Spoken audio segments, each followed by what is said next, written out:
Hey, it's Radical Dan. I was doing an experiment today. Just got my truck back, got the brakes done on it because I didn't have the right tools to do it. But anyway,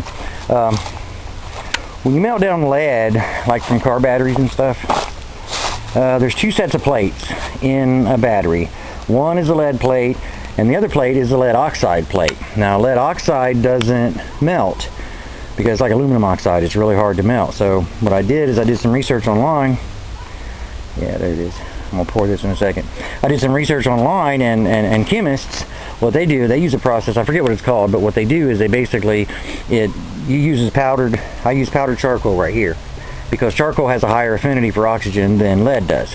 So when your lead's melting and your lead oxide plates are in there, whatever, then you pour a bunch of charcoal powder over top of it, and what it does is basically the carbon steals the oxygen from the lead oxide molecules, which frees up the metallic lead, and it lets the carbon will take in the oxygen and it'll turn into either carbon monoxide or carbon dioxide.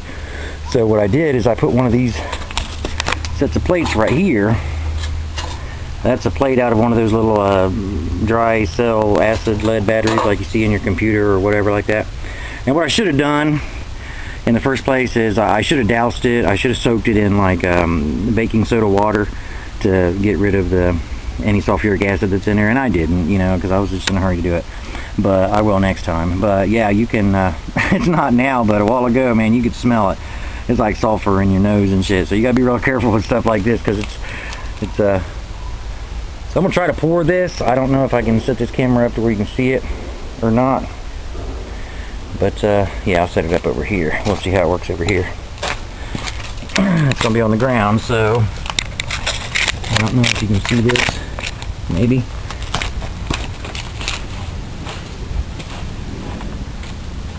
So we'll take this out.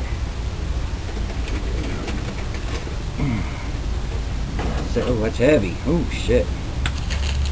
Set it on here because that's alright. Let me try to pour it.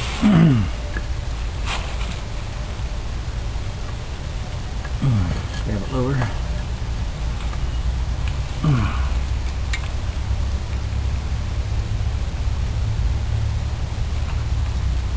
It's got a lot of contamination in it, but that's all right though, because it's wow, it's still heavy.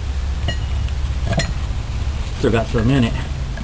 So we'll set this back in to melt some more, because I got to keep this crucible clean, because this is what I use for my aluminum, which melts at a higher temperature than the lead. So we'll put that back in, put some heat on it.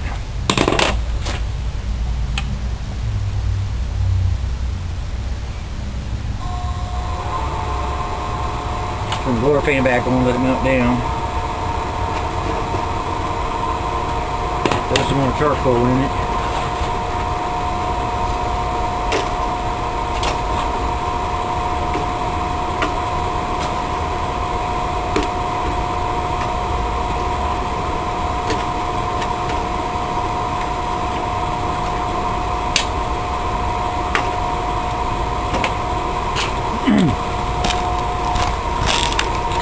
Okay, and anyway, this is the lead that I just poured out of there.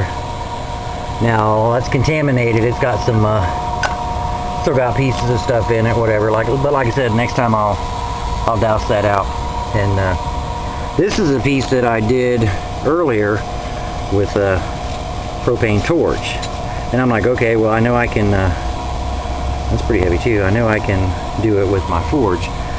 And you know, I won't use that propane, I'll use charcoal. But yeah, so well, let me show you what it is. I'll show you the battery that I took it out of.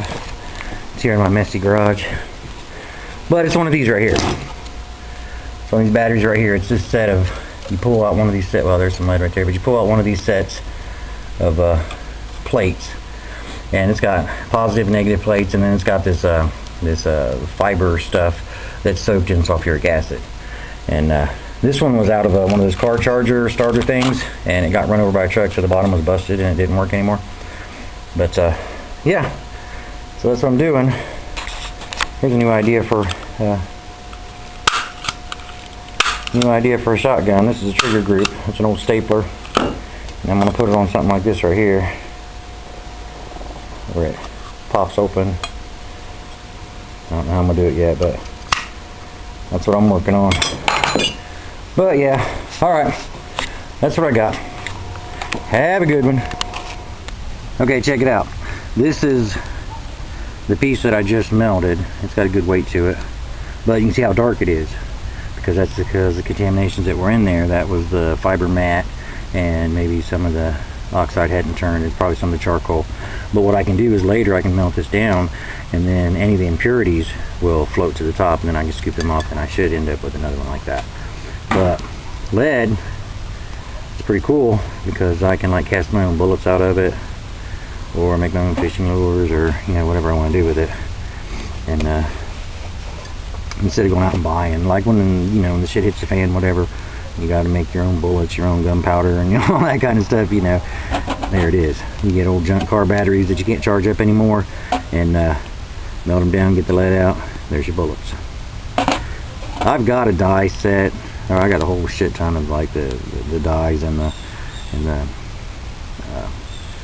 the press and all that stuff, and I need to set up to start doing. I don't think I have dies for the bullets that I have. I got like, I think I got 9.